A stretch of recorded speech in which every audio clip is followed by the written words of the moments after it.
Welcome to LeonCo. On today's topic, we'll be talking about the importance of setting realistic financial goals. One of the best feelings that you'll have is to check your bank account, check your money box, check your drawer, and see that the money that you've been saving is stacking up.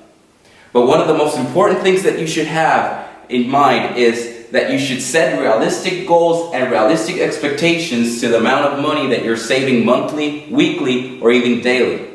For example, it's not a realistic goal if you earn a $5,000 salary a month or maybe a $30,000 salary a year to save $1 million a month. It's just not realistic for the amount of money that you're earning to the amount of money that you'll be saving monthly, weekly, or daily.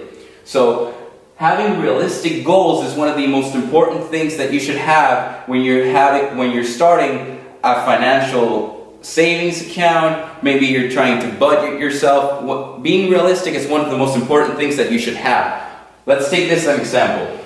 Say you have a job that gives you a salary of $2,000 a month, and you have a financial goal that you want to reach $1,000 of saving a month. So you'll have $1,000 is your goal.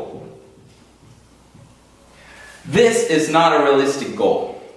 Unless you have a minimalist lifestyle, you don't have to pay loans, you don't have to pay rent, you walk instead of using a car. All those expenses that a normal person, that a job that has a family should have, and you don't have, and this could be a realistic goal for you. But in the real life, saving half of your salary monthly does not seem like a realistic financial goal. So at the time that you start saving, at the time that you start having those goals that you want to reach, long-term goals, short-term goals, you should have realistic expectations of the amount of money that you want to save.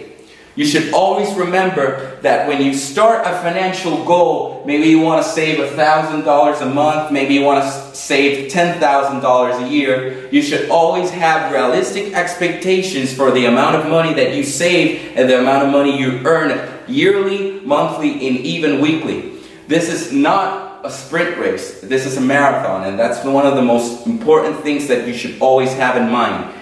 Be realistic